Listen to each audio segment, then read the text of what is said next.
Bien, donc nous terminons cette journée par une dernière table ronde qui va compléter le tour d'horizon des évolutions de l'Office du juge de l'excès de pouvoir.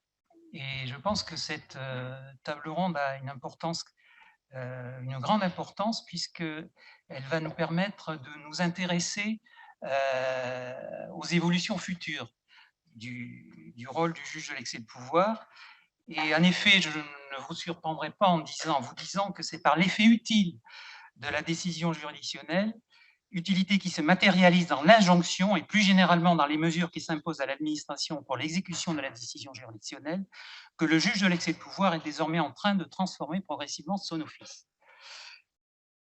Je ne vais pas empiéter, bien évidemment, sur les interventions de Mme Van Lange, de Maître Vie, de ma collègue Muriel Le Barbier, mais j'insisterai juste sur le point suivant, c'est-à-dire la loi du 8 février 1995 qui crée les articles L911.1 et L911.2 du Code de justice administrative, qui généralisent le pouvoir d'injonction dans la juridiction administrative, et d'autre part, l'arrêt du Conseil d'État, l'arrêt de section du 21 décembre 2018, Société Eden, qui précise que c'est au regard de l'injonction dont il pourra assortir sa décision que le juge de l'excès de pouvoir procède à l'examen des moyens soulevés devant lui. Donc cette décision est à mon sens, fondamentale. En effet, ce qui compte, ce n'est plus tant d'obtenir l'annulation du refus d'agir de l'administration que de l'obliger à agir pour obtenir un résultat déterminé. Alors, un certain nombre de questions se posent. Je pense que vous allez tous y répondre.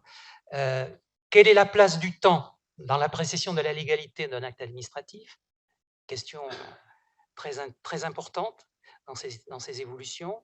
Le recours pour excès de pouvoir reste-t-il toujours le procès fait à un acte? Et de quel acte s'agit-il? Est-ce qu'il existe désormais une différence entre le recours pour excès de pouvoir et le plein contentieux? Quelles sont les incidences de ces évolutions profondes sur le rôle du juge administratif, sur le rôle de l'avocat? Voilà, des questions qui sont ouvertes.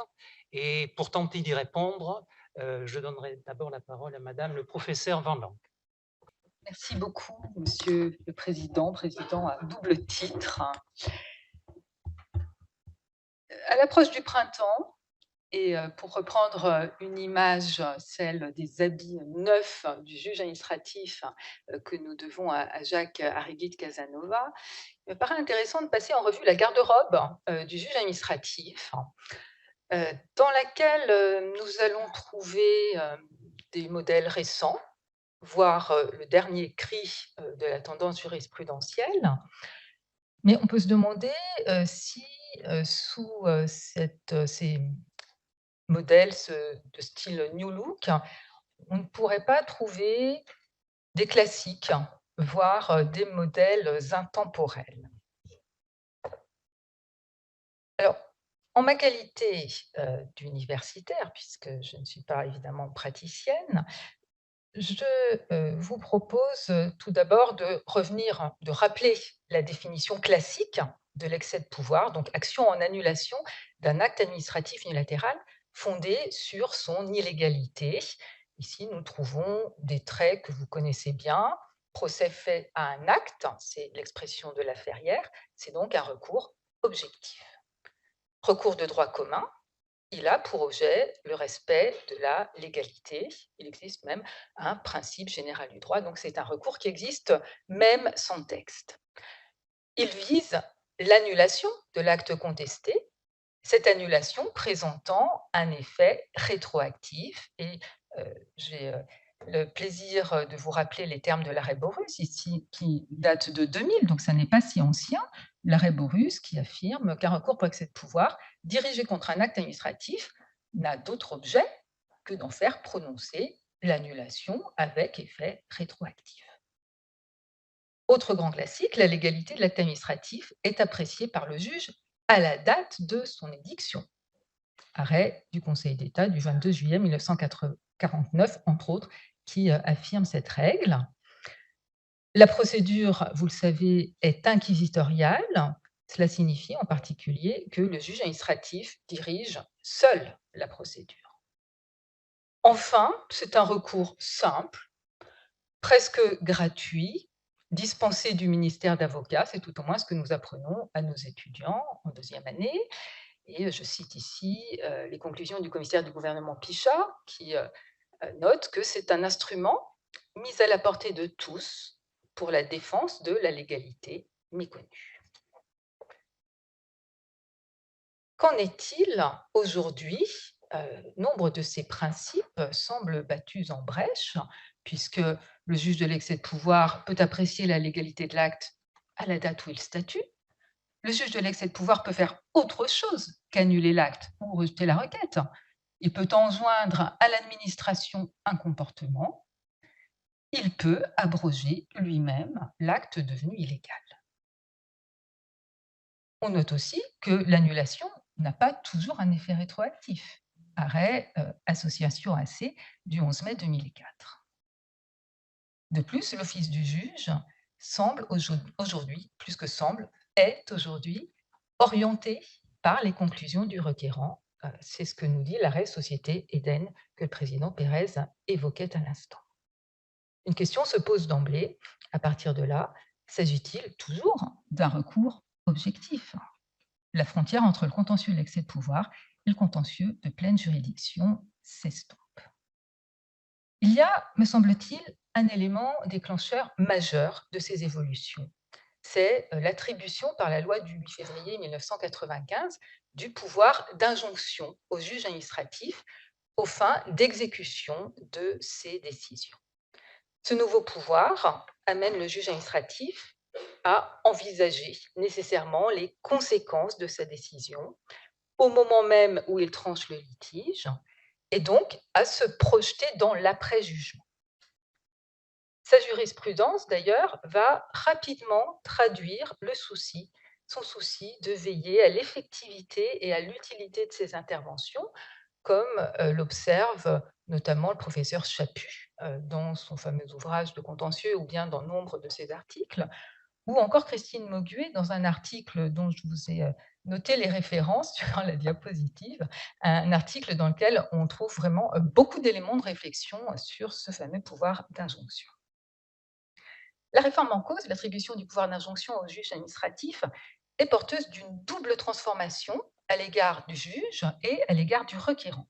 Pour ce qui est du juge, tout d'abord, elle induit en effet une conception renouvelée de la temporalité.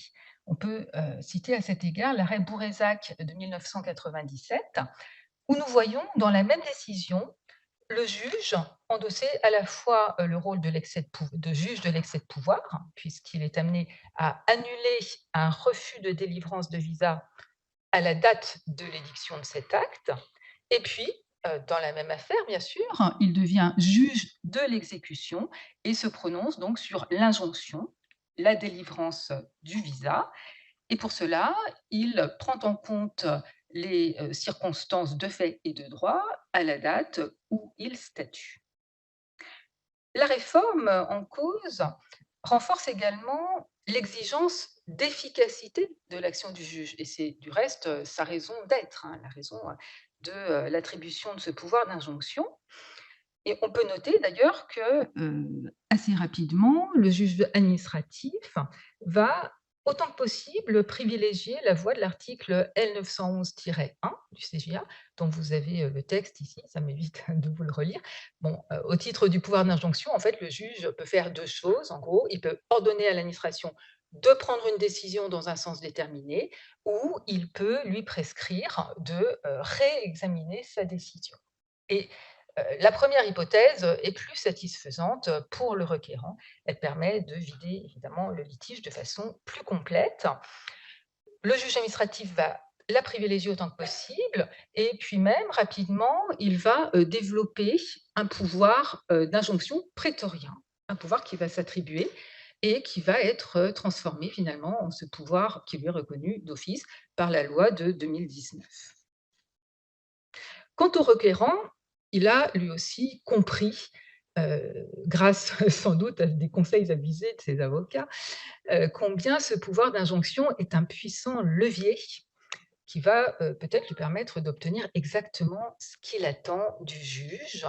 Et on voit à l'heure actuelle se développer ces stratégies contentieuses consistant pour les requérants, sous couvert d'un recours en annulation d'une décision de refus, eh bien, de chercher surtout à faire jouer le pouvoir d'injonction pour que, par exemple, le juge administratif enjoigne au gouvernement de prendre des mesures qui vont permettre de remédier aux insuffisances de telle ou telle politique. Alors, je pense en particulier à des contentieux récents en matière environnementale qui sont particulièrement représentatifs. Le contentieux en matière de pollution de l'air, avec l'affaire Association Les Amis de la Terre du 12 juillet 2017. Et puis, bien sûr, le contentieux climatique. Ce sont les deux décisions communes de Grande-Synthe, 19 novembre 2020 et 2 juillet 2021. Dans l'arrêt du 2 juillet 2021, eh bien, le juge administratif a enjoint au gouvernement de prendre des mesures pour limiter les émissions de gaz à effet de serre. C'est une affaire sur laquelle je reviendrai un petit peu plus loin. Donc, au vu de ces éléments, on sent bien qu'il y a quand même un, un objectif essentiel, c'est la recherche de l'effet utile.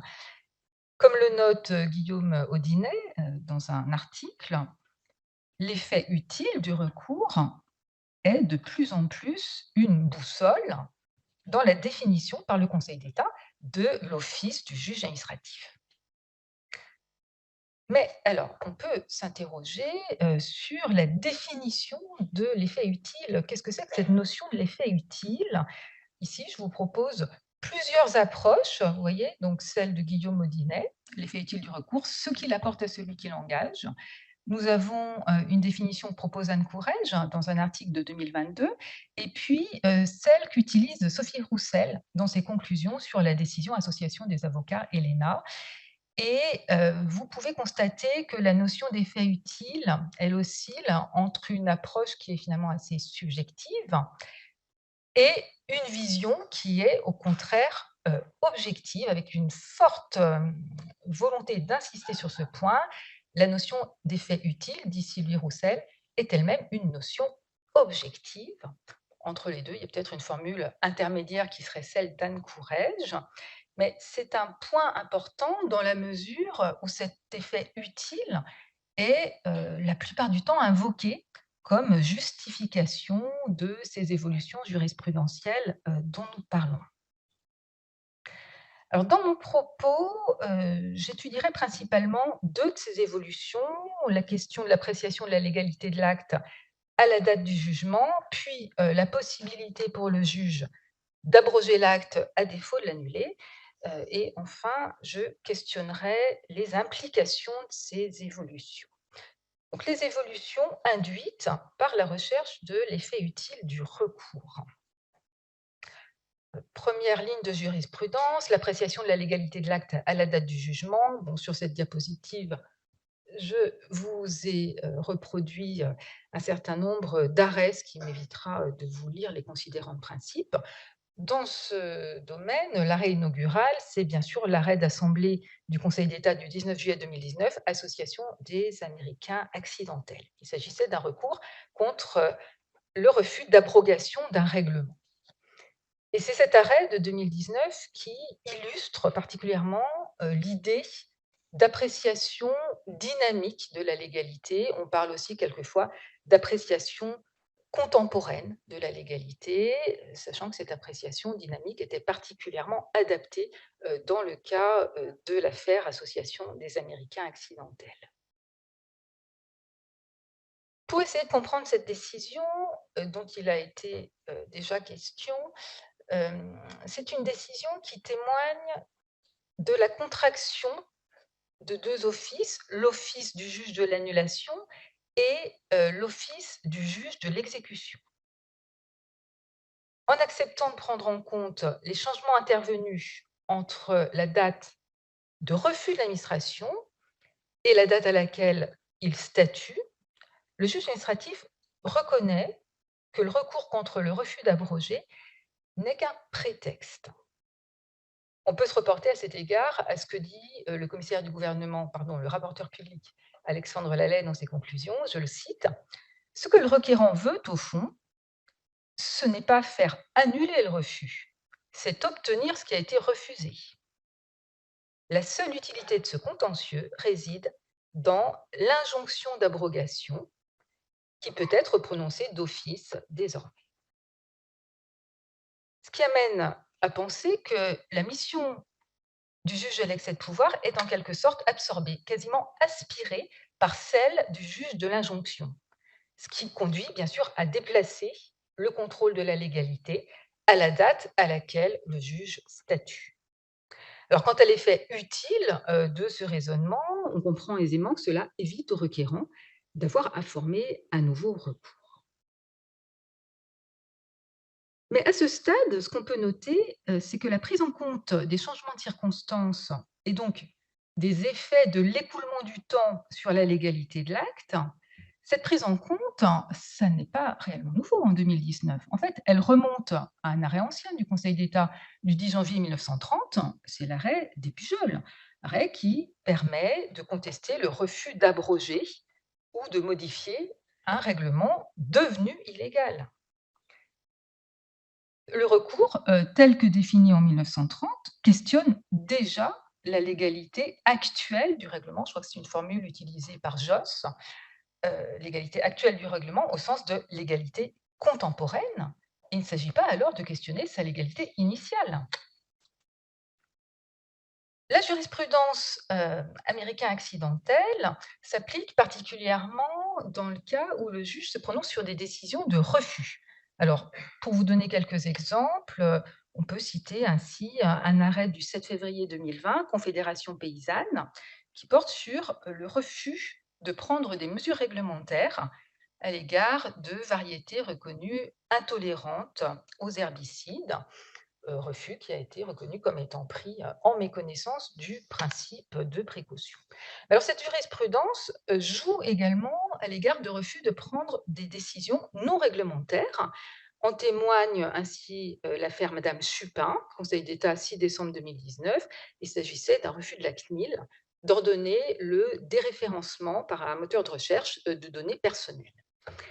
Et puis, une autre affaire, intéressante, l'arrêt d'assemblée du Conseil d'État du 12 juin 2020, l'arrêt Graner, dont vous avez là aussi, le considérant de principe. Il s'agissait ici, de contester le refus de consultation anticipée d'archives publiques et ce qui fait l'intérêt de cet arrêt à mes yeux, c'est que le Conseil d'État ici prend bien le soin quand même de rappeler quel est le principe. Le principe, c'est l'appréciation de la légalité de l'acte à la date de son édiction, puis il va préciser, les, raisons qui peuvent conduire à déroger à ce principe, hein, qui sont, la nécessaire prise en compte, de l'écoulement du temps, des changements de circonstances et cela en vue de conférer un effet pleinement utile à sa décision. Bon, je ne vous ai pas cité tous les arrêts, récents qui, constituent des applications de l'affaire Association des Américains accidentels, mais ce que montre la diversité de ces exemples, enfin, c'est surtout qu'elle amène à s'interroger, sur un point qui est la question du critère de l'appréciation contemporaine de la légalité. Qu'est-ce qui fait que le juge administratif pour, certaines affaires, va recourir à ce mode de raisonnement. Alors, pour les règlements, on considère que c'est leur généralité, leur permanence, la multiplicité de leurs applications qui justifie que ces actes donc soient soumis de façon continue au principe de l'égalité. On va utiliser le même raisonnement d'ailleurs pour, d'autres décisions qui aussi produisent des effets continus. Ou bien, ça va concerner les cas d'absence de cristallisation dans le temps des éléments du débat contentieux. Plusieurs critères ainsi peuvent être, envisagés. Un auteur, Louis de Fournoux, dans un article récent à la RFDA 2021, lui parle, il envisage comme critère déterminant le caractère prospectif du contentieux soumis au juge. Alors, j'avoue que je ne vois pas exactement ce qu'il entend par là, par cette idée de caractère prospectif, hein, sinon on n'a pas, de certitude, quant, à, des évolutions futures. Mais bon, ça montre qu'il y a lieu de s'interroger quand même sur, ce point. Et puis, cette jurisprudence américaine accidentelle a été appliquée aussi à une décision positive, donc ça n'est pas une décision de refus, dans une affaire, qui marque d'ailleurs une autre évolution. Cette autre évolution, c'est, la possibilité de l'abrogation juridictionnelle. Donc cet arrêt, c'est l'arrêt du Conseil d'État du 28 février 2020, l'affaire Stassen, qui concernait un recours contre une décision de suspension provisoire prononcée par la présidente de l'ALD, concernant un rugbyman. Il a été question ce matin des règles du rugby, mais bon, je ne vais pas revenir sur ce point ici. C'était donc une, sanction prise à l'égard d'un rugbyman, une sanction provisoire, ce rugbyman ayant été testé positif à des produits dopants interdits, d'où sanction. Et le Conseil d'État, ici, va apprécier la légalité de la décision à la date où il statue et en outre, il se reconnaît la possibilité de l'abroger si elle est devenue illégale. Ainsi, le recours en annulation de la mesure provisoire peut se transformer, en fonction des conclusions du requérant, en un recours en abrogation d'une décision que l'écoulement du temps viendrait à rendre illégale. En l'espèce, la décision de suspension provisoire peut en effet devenir illégale du seul fait d'une durée d'application effective. Donc, après l'arrêt américain accidentel qui procédait, je vous l'ai dit, à la contraction des offices du juge de l'annulation et du juge de l'exécution, la décision Stassen, quant à elle, réalise une nouvelle forme de contraction, contraction du recours en annulation et de la contestation du refus d'abroger. Cette solution s'inscrit dans le prolongement de la jurisprudence américaine accidentelle, qui était déjà en réalité un recours en abrogation. Guillaume Audinet, dans sa note sur l'arrêt Stassen, relève que le contentieux particulier en cause dans cette affaire fournissait au juge un cadre favorable à l'expérimentation, un laboratoire idéal, nous dit-il, des adaptations de l'office du juge. Alors, il semble que l'expérimentation ait été convaincante, puisque la solution a été par la suite généralisée à l'occasion de l'arrêt de section du Conseil d'État dont nous parlait Marie Crespi tout à l'heure, arrêt du 19 novembre 2021, Association des avocats ELENA France. Donc, vous avez aussi les considérants principaux de cet arrêt affichés à l'écran. Donc, tout va bien jusque-là. Donc, dans cette affaire Association ELENA, il s'agissait d'un recours en annulation d'un règlement concernant le droit d'asile, recours en annulation sur laquelle s'était greffée en cours d'instance une demande d'abrogation du règlement. Et la décision en question reconnaît au juge de l'excès de pouvoir celui de prononcer l'abrogation des dispositions contestées devant lui par la voie du recours par excès de pouvoir. Et dans ce cas, le juge apprécie leur légalité au jour où il statue. À l'origine de cette solution, nous retrouvons l'idée que la vocation permanente de l'acte réglementaire justifie que soient pris en compte les changements de circonstances de droit ou de fait, afin que, nous dit l'arrêt dans son considérant numéro 3, afin que puissent être toujours sanctionnées les atteintes, afin que puissent toujours être, c'est d'ailleurs la formule exacte, toujours être sanctionnées les atteintes qu'un tel acte est susceptible de produire à l'ordre juridique. Donc, exigence de possibilité constante de contrôle de légalité de l'acte réglementaire. Pour rappeler des choses qu'a dites tout à l'heure Marie Crespi, la demande d'abrogation doit être formée dans le cadre du recours pour excès de pouvoir, elle doit être expresse et surtout, elle reste bien subsidiaire par rapport à la requête principale qui est la demande d'annulation. Alors cet arrêt récent conduit, c'est quelque chose qu'explique très bien le professeur Éveillard que nous écouterons tout à l'heure dans son commentaire de l'arrêt Association des avocats ELENA, cet arrêt conduit à distinguer en somme deux sanctions différentes selon le type d'illégalité. Pour l'illégalité initiale, c'est l'annulation et l'abrogation, quant à elle, vient sanctionner l'illégalité survenue. Alors l'illégalité survenue, en fait, elle doit survenir dans un laps de temps qui est relativement bref, c'est-à-dire soit dans le délai du recours pour excès de pouvoir, soit tant que le recours est encore pendant devant le juge. Et pour citer, Gueltas et Veillard, ce fameux commentaire qui m'a quand même beaucoup aidé à comprendre cet arrêt, Gueltas et Veillard relativise, la nouveauté de cette solution. Voici ce qu'il écrit: «Rien, en tout cas, dans cette évolution, ne pouvait être sérieusement qualifié de révolution». D'où le titre de mon propos: «Évolution ou révolution». Donc, commentaire publié à Revue de droit administratif de 2021. En effet, depuis, l'arrêt Association AC de 2004, le juge de l'excès de pouvoir peut prononcer des annulations non rétroactives qui ne sont rien d'autre, somme toute, que des abrogations.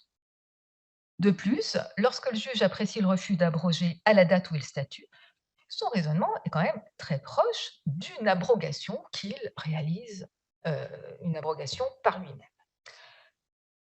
Cette solution, Association des avocats ELENA France, cette solution présente d'évidents avantages en termes d'effectivité.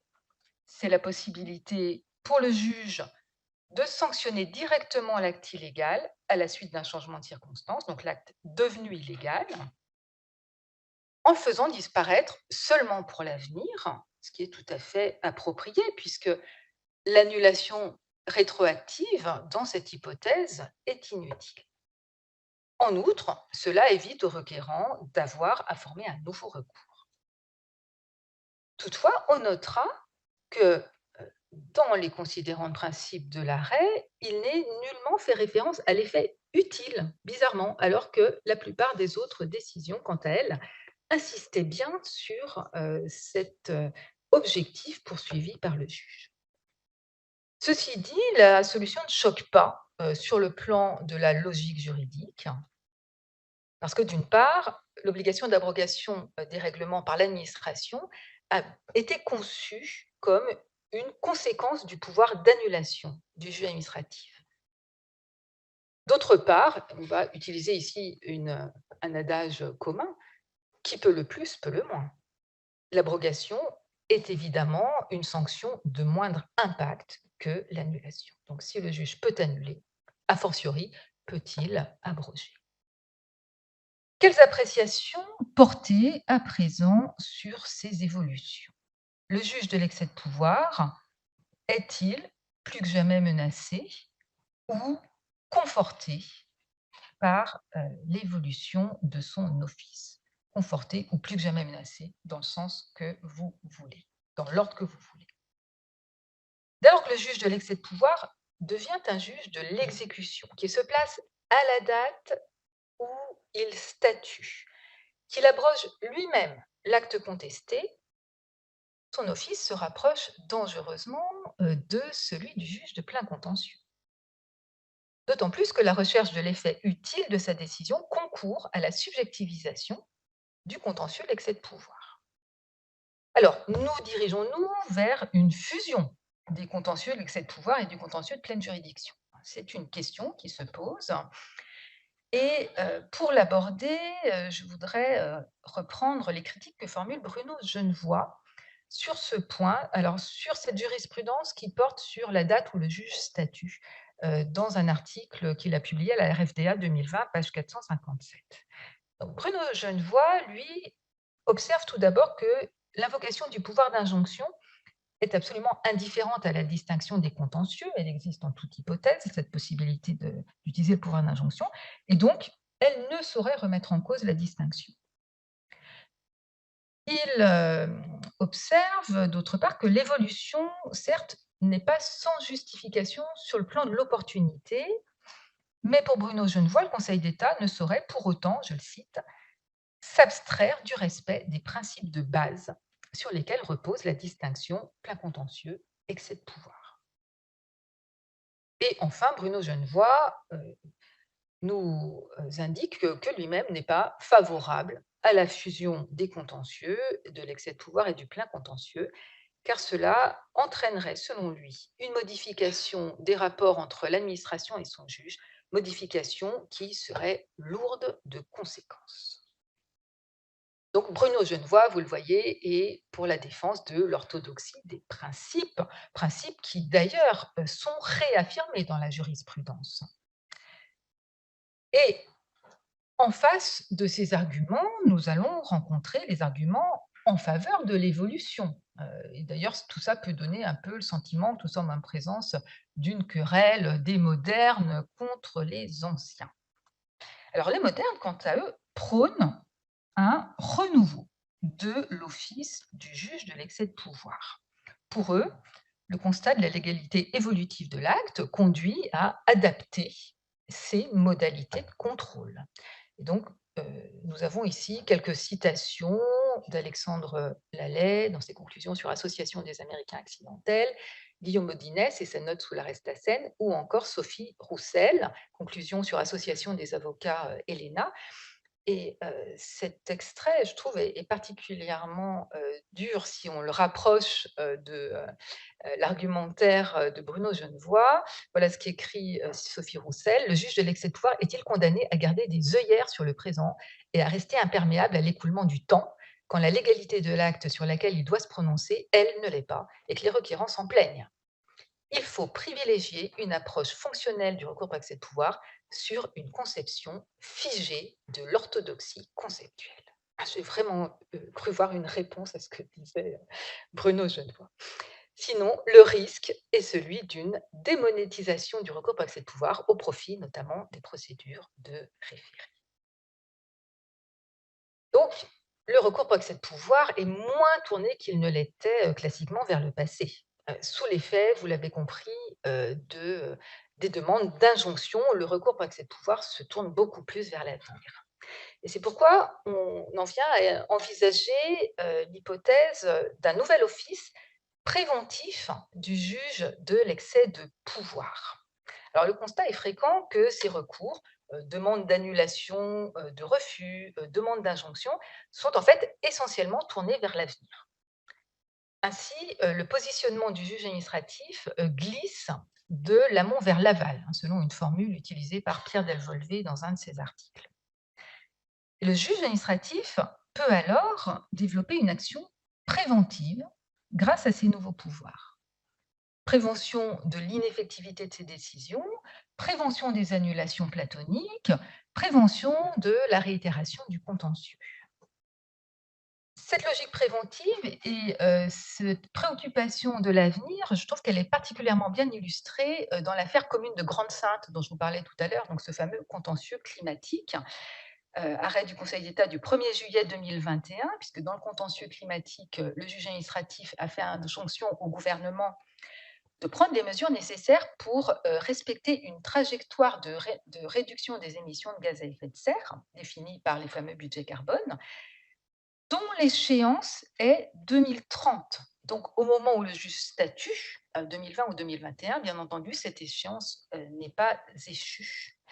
Ce qui montre que ce fameux contrôle, ce nouveau contrôle dit de la trajectoire, eh bien, c'est un contrôle qui est nécessairement projeté dans l'avenir et qu'il est très différent à cet égard d'un contrôle traditionnel de la légalité. Toutefois, ce nouvel office du juge de l'excès de pouvoir reste ancré explicitement dans son principal fondement, c'est-à-dire assurer le respect du principe de l'égalité. Mais l'invocation de ce principe, lui-même classique, ne cache-t-elle pas une conception, elle aussi, renouvelée de la légalité? On pourrait peut-être même dire une conception extensive de la légalité. Ce sont des interrogations que je vous soumets. Alors, conception extensive de la légalité, parce que vous le savez, les exigences de la légalité s'étendent désormais à des actes qui auparavant y échappaient. Je pense aux actes de droit souple et puis aussi aux objectifs quantitatifs qui peuvent donner lieu à un contrôle, comme on l'a vu avec le contentieux de la pollution de l'air et le contentieux climatique. En outre, la légalité intègre de plus en plus des considérations d'opportunité et la logique de l'effet utile on est, me semble-t-il, inévitablement un vecteur. Et j'en reviens, à cette citation, de, Sylvie Roussel concernant la définition de l'effet utile, dont je vous disais tout à l'heure qu'elle insistait très fortement sur, le fait que c'est une notion objective, qui vise vraiment à assurer la légalité, le respect de la légalité, donc dans une, logique tout à fait orthodoxe, de l'office, du juge de l'excès de pouvoir, et je trouve que ce n'est certainement pas, tout à fait innocent si, elle a cette conception ou si elle affirme cette conception de l'effet utile. Et mon questionnement, de conclusion sera celui-ci: faut-il alors parler de repli du juge de l'excès de pouvoir sous un office de juge médiateur? C'est une proposition que formule Louis de Fournoux dans son article que je citais tout à l'heure. Donc lui envisage un repli du juge de l'excès de pouvoir, ou bien ne faut-il pas plutôt envisager un redéploiement du juge de l'excès de pouvoir?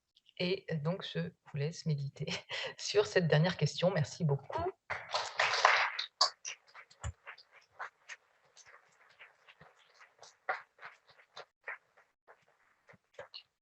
Merci beaucoup, madame le professeur, pour cet exposé tout à fait complet.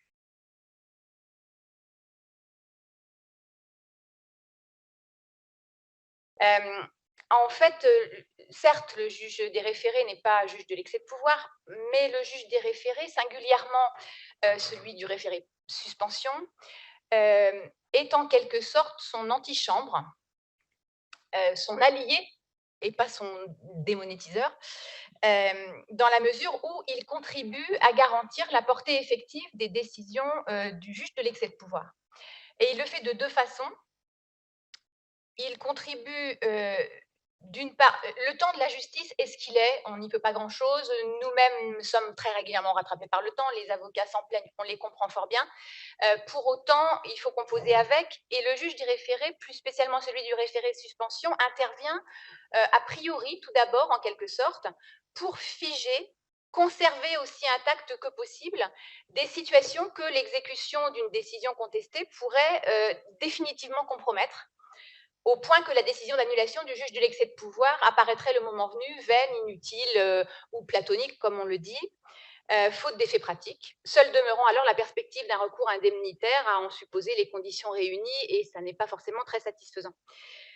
Le juge des référés est aussi, a posteriori cette fois, le garant de la portée effective des décisions rendues, les siennes en tant que garant a priori de l'effectivité des décisions du juge de l'excès de pouvoir, mais aussi celles du juge de l'excès de pouvoir. Il va contribuer, en tant que juge de l'exécution en quelque sorte, à garantir la portée effective de décisions d'ores et déjà rendues par le juge de l'excès de pouvoir. Ce sont les 2 points que je voudrais aborder.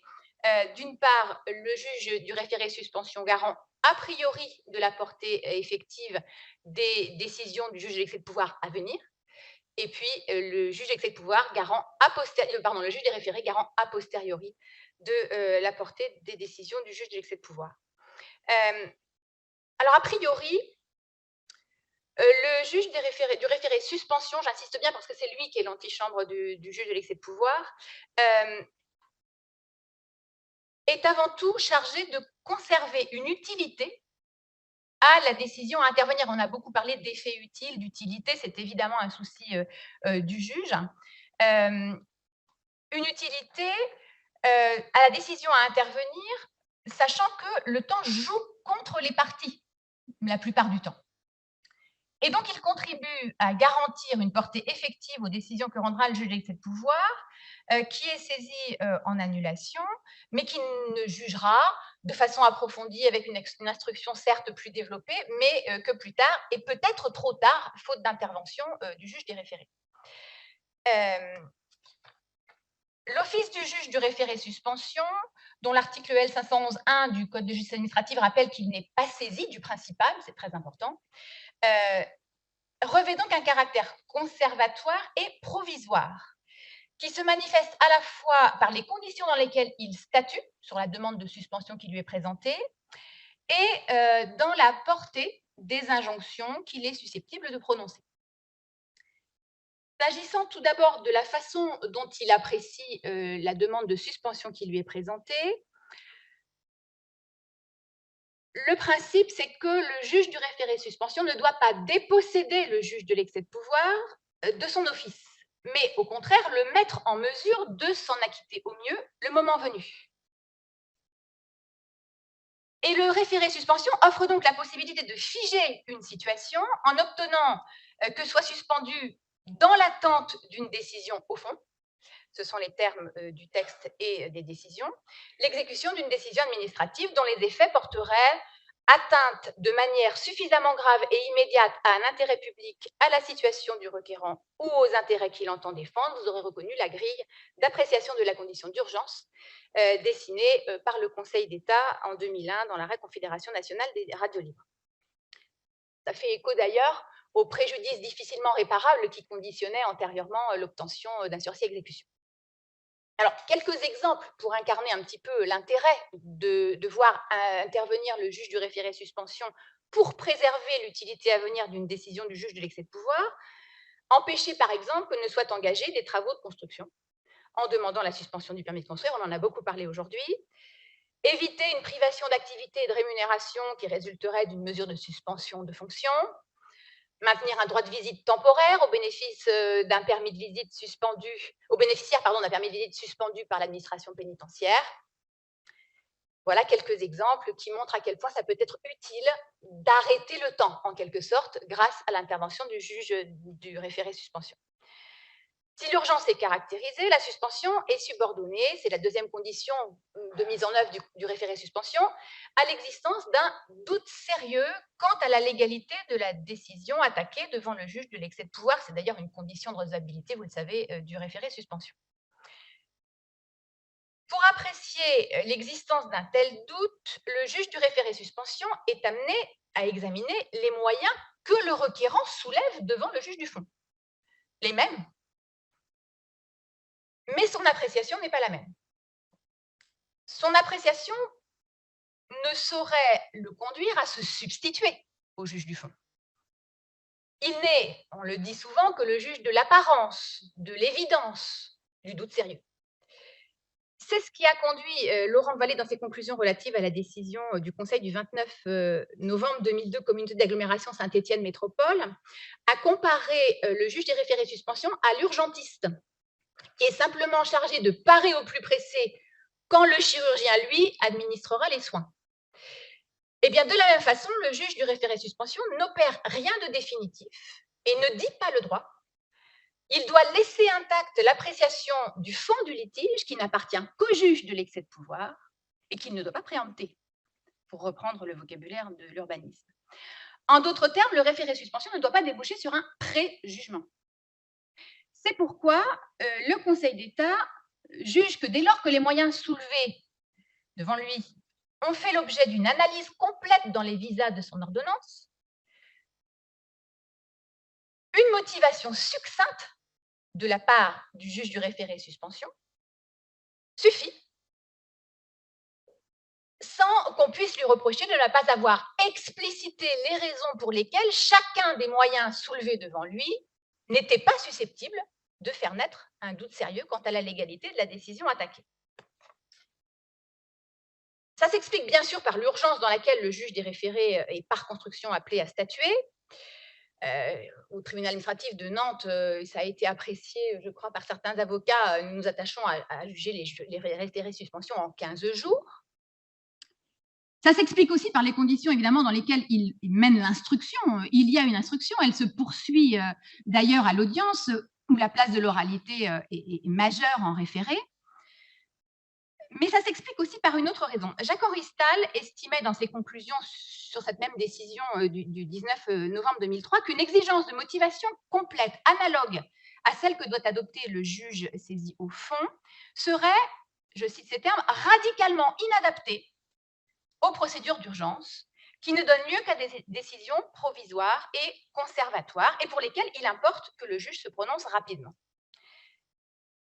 Cette motivation classique me paraît présenter également l'avantage de laisser les coups des franches au juge de l'excès de pouvoir, de ne pas susciter de désespoir qui s'avéreront vains une fois le litige tranché, parce que le juge du fond n'est évidemment pas lié par cette appréciation en surface de l'existence d'un doute sérieux, Et c'est ce que suggérait Didier Chauveau dans ses conclusions sur la décision Ali Louche, dont je n'ai pas... décision Ali Louche, 14 mars 2011. Didier Chauveau estimait qu'en cas de suspension par le juge des référés, la simple désignation du moyen susceptible de faire naître un doute sérieux, mieux adapté à cette notion de doute, permettait ensuite, dans le cadre de l'instruction beaucoup plus approfondie du recours pour excès de pouvoir, de concentrer le débat sur le point le plus important, sans engager trop nettement la juridiction dans la voie de l'annulation.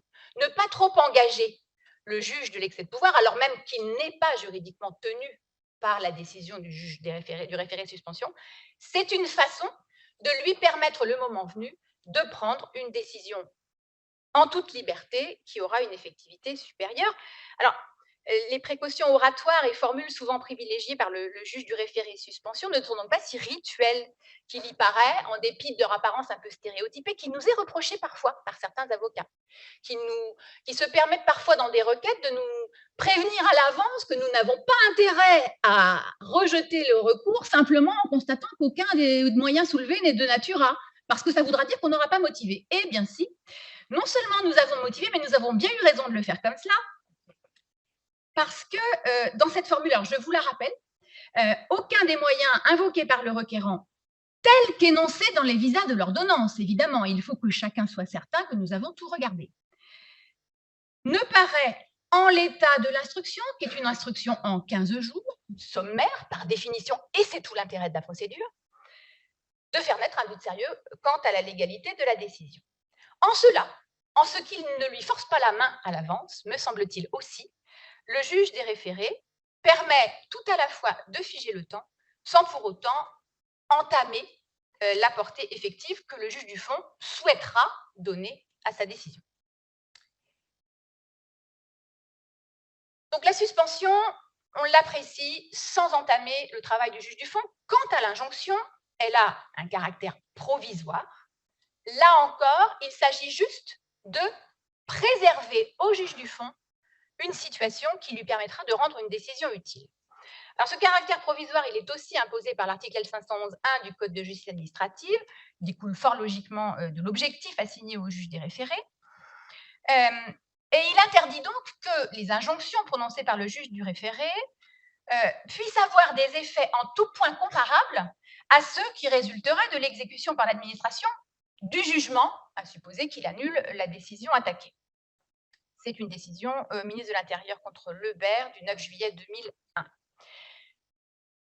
Par exemple, dans cette affaire, Lebert, une demande d'injonction de publier la vacance d'un poste, accessoire de conclusion principale tendant à la suspension de l'exécution d'une décision de refus de publication de cette vacance, c'est une demande d'injonction qui excède ce que peut faire le juge du référé suspension qui statuera par une injonction provisoire. De la même façon, une demande d'injonction de délivrer un visa qui, si elle est exécutée, conduira au même résultat exactement que celui que produirait l'annulation par le juge du fond. Là encore, le juge du fond se trouverait de fait démuni, dépossédé de sa capacité de dire « mais non, tout va bien » ou au contraire « j'annule ».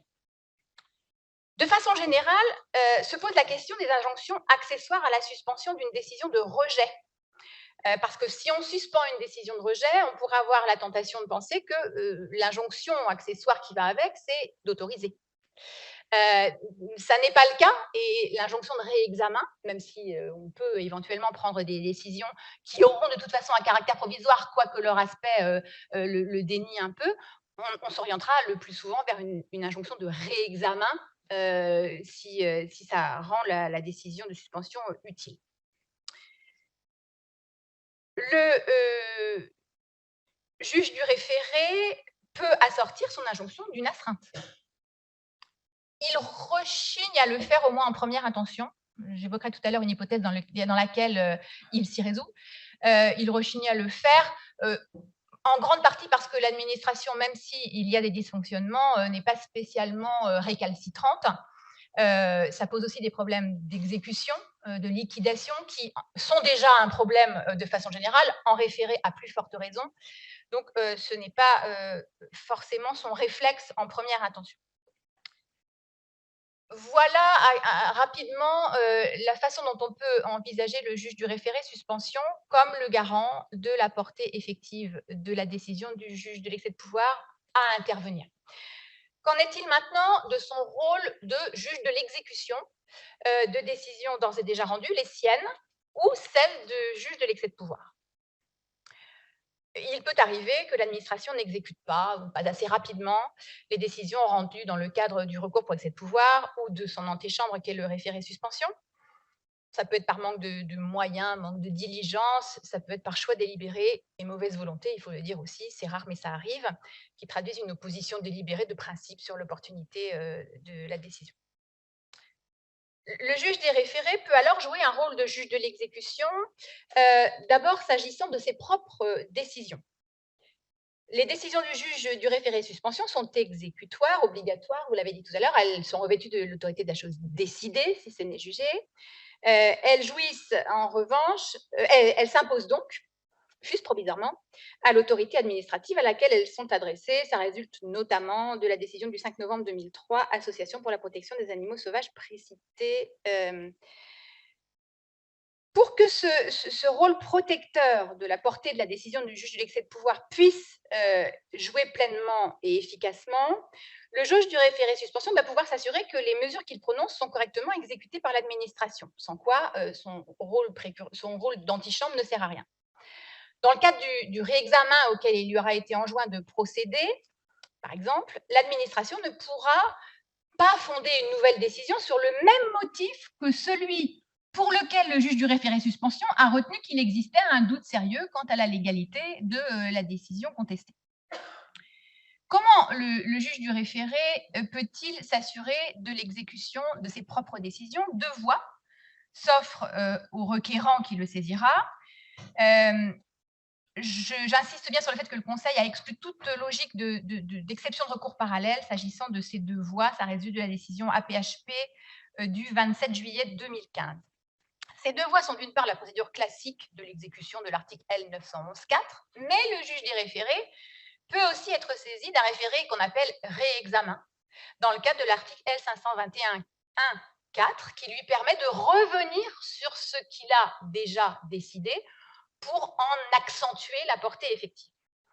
Alors, s'agissant de l'exécution classique de l'article L911-4, certes, les dispositions du Code ne citent que les jugements et les arrêts, mais le Conseil juge de longue date que c'est également, enfin, du moins depuis qu'il existe, que c'est également applicable aux ordonnances du juge des référés. Cette voie, eu égard au délai de la procédure qui se décompose en deux phases, alors administrative, elle n'est pas obligatoire, mais elle est assez régulière, puis juridictionnelle, et il faut le dire, assez peu propice à assurer l'exécution de mesures prononcées par le juge de l'urgence. Pour autant, elle peut être utilisée.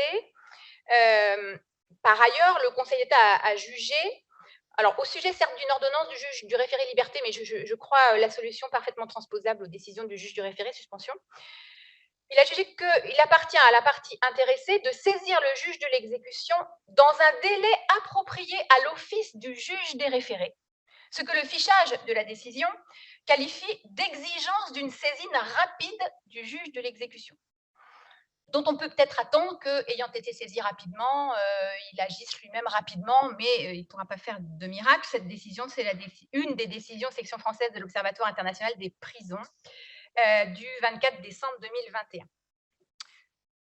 Je vous le disais, il existe une voie plus spécifique du référé dit réexamen de l'article L521-4, réexamen qui peut intervenir. Alors, il est ouvert à toutes les parties. Moi, je vais m'intéresser au requérant puisque son objectif à lui, ce sera d'obtenir l'exécution de l'ordonnance du juge du référé suspension qui lui est favorable. À la demande du requérant, cette voie lui permet de solliciter l'exécution des mesures ordonnées, si elles sont demeurées sans effet, par le prononcé de mesures complémentaires, nouvelles injonctions, par le prononcé d'une astreinte quand elle n'avait pas été prononcée, voire par l'aggravation d'une astreinte si la première n'avait pas suffi à motiver l'administration. Pour qu'il soit fait droit à une demande de réexamen, il faut c'est une condition qui pose des problèmes d'interprétation assez nombreux, il faut qu'un fait nouveau le justifie.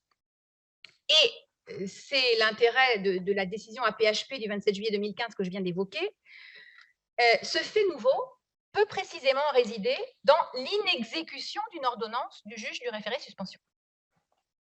Raison d'ailleurs pour laquelle il n'y a pas d'exception de recours parallèle par définition. Par exemple, dans l'arrêt APHP, le refus de réintégrer un praticien hospitalier dans ses fonctions à titre provisoire, à la suite d'une injonction en ce sens du juge des référés suspension, a suscité le prononcé d'une astreinte. Alors, ces deux voies ont une portée très différente et ça n'est pas neutre. Laurent Domingo, dans ses conclusions sur la décision section française de l'Observatoire national des prisons du 24 décembre 2021 que j'évoquais tout à l'heure, le dit très bien. En fait, l'office du juge n'est pas du tout le même selon qu'on est dans le L911-4 ou dans le L521-4. Le juge de l'exécution du L911-4 est juge de la conformité. Donc, il ne peut pas revenir sur ce qui a été jugé une première fois par le juge des référés, alors que le juge du référé réexamen, il est potentiellement juge de la réformation s'il estime qu'il doit modifier sa décision première. Il y a une autre différence majeure, c'est le déroulement de la procédure, évidemment, puisque celle prévue par l'article L911-4 n'est pas une procédure d'urgence, je le disais tout à l'heure, même si le Conseil a jugé que le juge d'exécution doit statuer dans des délais adaptés aux circonstances de l'espèce. Donc, on peut se dire que s'il est saisi de la non-exécution d'une ordonnance, il ira plus vite. Mais je le disais tout à l'heure, la structure de la procédure d'exécution ne se prête pas bien à l'exécution d'une injonction en référé. Je vais plus vite, Monsieur le Président. La question qui se pose quand même, à laquelle nous sommes parfois confrontés, c'est celle dans laquelle un requérant, qu'on peut comprendre très impatient d'obtenir l'exécution d'une décision qui lui est profitable, fait feu de tout bois et utilise concomitamment les deux voies. Il saisit le juge de l'exécution de l'article L911-4 et il saisit le juge des référés d'un référé réexamen. Il pourrait sembler plus efficient de privilégier la voie de l'article L521-4, qui relève par construction des procédures d'urgence et qui permet plus rapidement d'obtenir ce qui devait déjà intervenir rapidement. Nous n'ignorons pas, vous vous en doutez, le surcroît de tension que ça pourrait susciter dans l'activité de juge des référés qui, désormais, dans les juridictions, sont extrêmement sollicités. Mais pour autant, ça nous semble la solution la plus propice à respecter la condition d'urgence de la procédure. Donc, le juge du référé suspension a quelques moyens pour garantir que sa décision qui prépare celle du juge du fond soit effective. Mais il peut aussi intervenir pour garantir que la décision du juge du fond, une fois intervenue, mais l'administration récalcitrant, cette décision devienne effective. Alors, je voudrais évoquer des hypothèses assez fréquentes, en fait, de saisine du juge des référés. Alors là, on va quitter le juge du référé suspension et on va retrouver le juge du référé mesure utile ou le juge du référé liberté, qui sont régulièrement saisis de requêtes tendant à l'exécution de jugements d'annulation assortis d'injonctions demeurées sans effet. C'est en particulier le cas à Nantes, de façon fréquente, en contentieux des visas, où l'administration fait parfois la sourde oreille. Alors, de tels recours sont susceptibles de prospérer dès lors que les conditions sont remplies. Je peux citer une décision relativement récente du 20 août 2021 du juge des référés du tribunal administratif de Nantes qui a fait droit à un référé liberté tendant à l'exécution d'une injonction de délivrance d'un visa prononcée par la Cour administrative de Nantes. Il s'agissait de bénéficiaires d'une délivrance de visa afghan dans le contexte de l'arrivée des talibans à Kaboul. Et le juge du référé liberté a estimé que la condition d'urgence était remplie et que donc l'injonction, le recours en référé liberté était recevable. Il a fait droit à la demande. La question est plus délicate lorsque le requérant qui s'impatiente fait, comme je l'évoquais tout à l'heure à propos des décisions du juge du référé suspension, fait usage simultanément du L911-4 et de l'une de ces deux voies, mesure utile ou référé liberté. Son recours n'est pas par principe voué au rejet, bien sûr, il n'y a pas non plus d'exception de recours parallèle dans ce cas-là.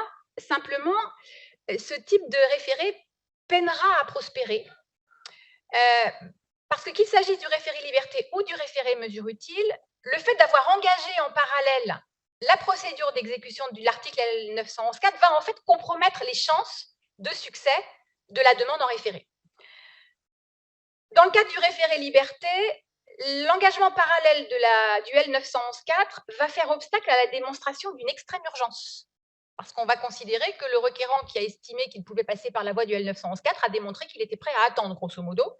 C'est une décision du juge des référés du Conseil d'État du 30 août 2021, Madame Onyakona Omoy. S'agissant du mesure utile, eh bien, l'engagement de la procédure d'exécution va empêcher que soit caractérisée l'urgence également, mais aussi l'utilité de la mesure sollicitée, puisqu'il a déjà mis en œuvre un dispositif qui lui permet de parvenir à ses fins. De sorte que, même si juridiquement c'est possible, je doute que lorsqu'il engage les deux voies de recours en même temps, le requérant arrive à ses fins et je lui conseille donc de n'utiliser que le L521-4, même si je presse contre ma paroisse, puisque j'encombrerai encore davantage le bureau du juge des référés.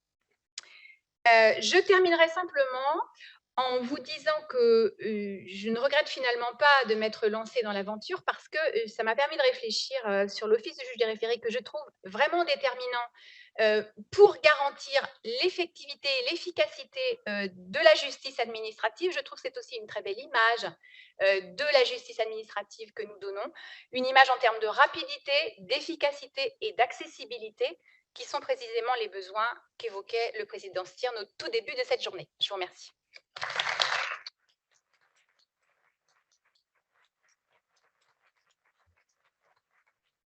Bien, je vous remercie beaucoup pour cette intervention et ainsi que les trois personnes qui ont présenté chacune un exposé théorique et puis 2 expériences pratiques. Donc vous voyez que l'office du juge est complexe. Il doit tenir compte d'exigences parfois contradictoires. En tout cas, il est très certainement pressé par le temps, comme nous le sommes actuellement. Donc je ne sais pas si on peut débattre, on peut peut-être consacrer quelques minutes au débat. J'avais une question qui était plutôt destinée aux universitaires, c'est-à-dire, mais vous y avez vraisemblablement répondu dans votre exposé, madame, c'était de comprendre les raisons pour lesquelles le Conseil d'État, enfin le juge administratif, recourait à l'appréciation dynamique de la légalité, c'est-à-dire dans quel cas de figure et qu'est-ce qui justifie finalement cette évolution. Alors, vous avez dit, c'est le souci d'efficacité, l'effet utile de sa décision. Mais est-ce que, finalement, est-ce que ce n'est pas le fait que le juge, finalement, se limite son pouvoir? Parce qu'une annulation à effet rétroactif, c'est finalement l'utilisation d'une arme nucléaire, en quelque sorte. Enfin, l'image est peut-être inappropriée dans les circonstances actuelles, mais c'est peut-être voilà, un exercice excessif de ses pouvoirs. Enfin, en tout cas, la question se pose. Voilà, C'est un peu difficile pour moi de répondre à la question qui est de savoir pourquoi le Conseil d'État. Comment vous le voyez? C'est ça que je veux dire. Comment vous voyez la jurisprudence? Oui, moi, ce que je crois comprendre dans cette idée d'appréciation contemporaine de la légalité, donc contemporaine, ça veut dire au moment de les circonstances de fait et de droit telles qu'elles sont au moment où le juge statue. Et je pense que contemporain, c'est peut-être un petit peu plus parlant que dynamique, hein. Enfin, c'est la façon dont je vois les choses. C'est un positionnement du juge de la légalité qui vise à prendre en compte les caractéristiques de certaines décisions je crois. Donc il y a cette idée que pour les actes réglementaires, bon, ils sont d'application constante, ils peuvent donner lieu à de multiples applications et ça justifie que lorsque leur, légalité est réexaminée, en particulier à l'occasion d'un refus d'abrogation, eh bien on s'interroge sur, l'état de leur légalité au moment où le juge statue, mais moi je le comprends comme étant en lien aussi avec l'usage du pouvoir d'injonction. Et il me semble vraiment que c'est l'attribution et l'utilisation du pouvoir d'injonction dans la même affaire qui, amène à cette évolution et à ce positionnement dans le temps qui, n'est pas, celui, du juge, de la légalité habituellement. Mais en même Oui, temps, moi ce que je dis, oui, oui, c'est non, mais la façon dont je le de toute comprends, façon, mais il y oui. a encore des zones d'ombre sincèrement, dans, les justifications de cette jurisprudence. Mais en fait, si vous voulez, ce sont des évolutions qui sont, qui se sont faites, progressivement depuis quelques années, et il est difficile, dans la jurisprudence administrative on peut le faire a posteriori, c'est-à-dire a posteriori, on a un regard rétrospectif, on se dit: «Tiens, voilà, il y a une évolution dans tel ou tel sens». Là, le Conseil d'État, agit de manière très, très pragmatique, au cas par cas. Il infléchit petit à petit sa jurisprudence. Et je dois dire que pour le praticien que je suis, et pour mes collègues aussi, je ne pense pas trahir quoi que ce soit, enfin, en disant que nous n'avons pas, nous, jusqu'à présent, nous n'avons pas utilisé ce type de disposition jurisprudentielle. Enfin, nous n'avons pas eu, enfin, à part l'exercice du pouvoir d'injonction et de cibler les moyens qui permettent d'obtenir l'injonction la plus radicale, nous n'utilisons pas la précession dynamique de l'égalité. Ce que nous utilisons pour l'instant, c'est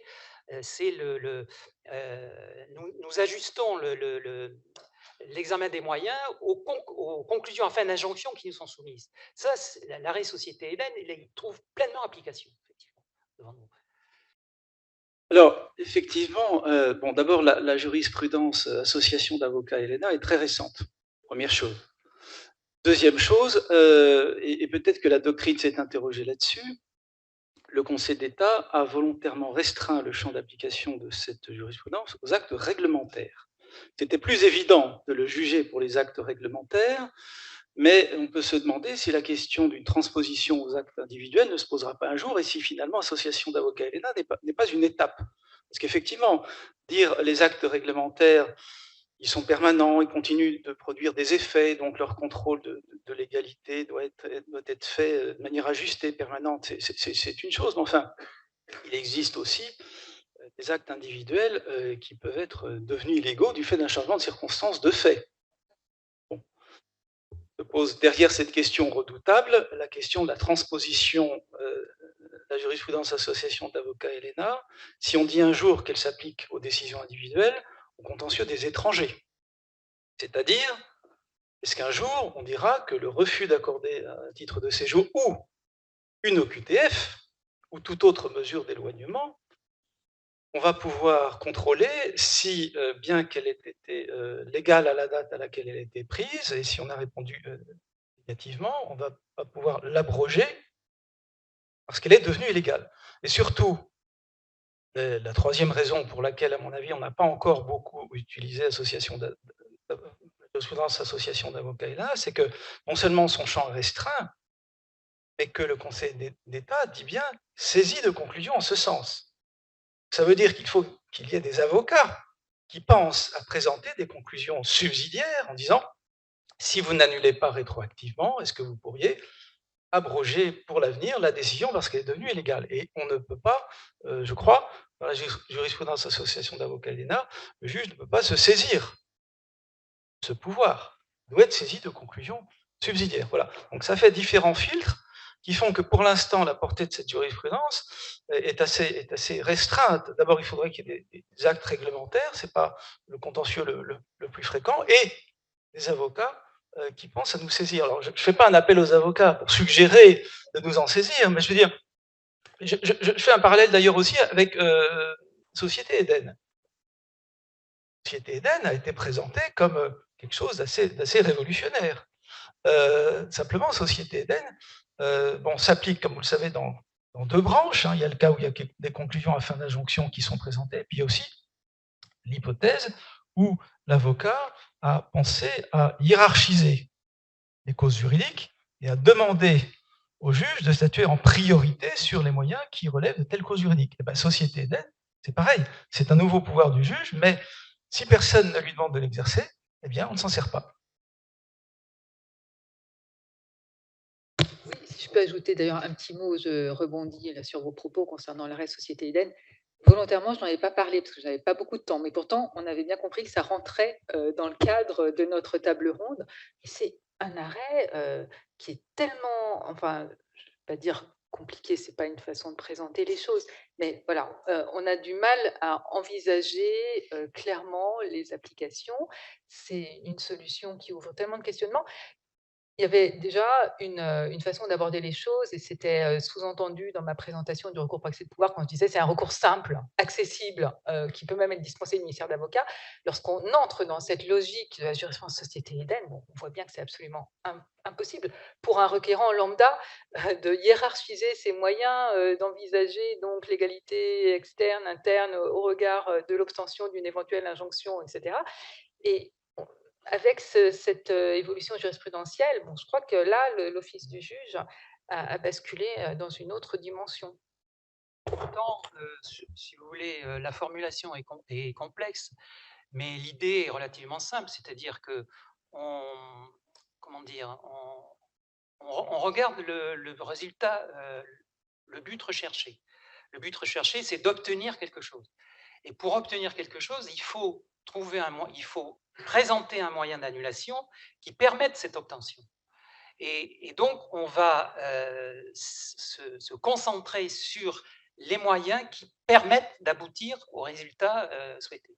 Voilà, très grossièrement résumé, c'est ça. Alors après, c'est rempli effectivement de subtilité dans la formulation, mais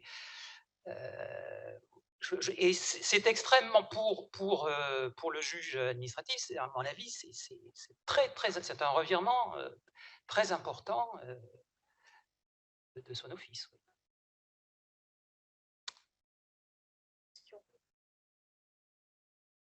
Oui, concernant la jurisprudence Elena, je pense que les conclusions de Madame la rapporteure publique Roussel sont assez exceptionnelles et sur la réflexion qui vient d'être faite, sur finalement la question qui se pose et qui est réelle de l'application de cette jurisprudence sur les actes individuels, elle a été posée au tribunal administratif de Nantes par des conclusions subsidiaires et qui a rejeté après avoir soulevé un moyen d'ordre public considérant que c'était irrecevable.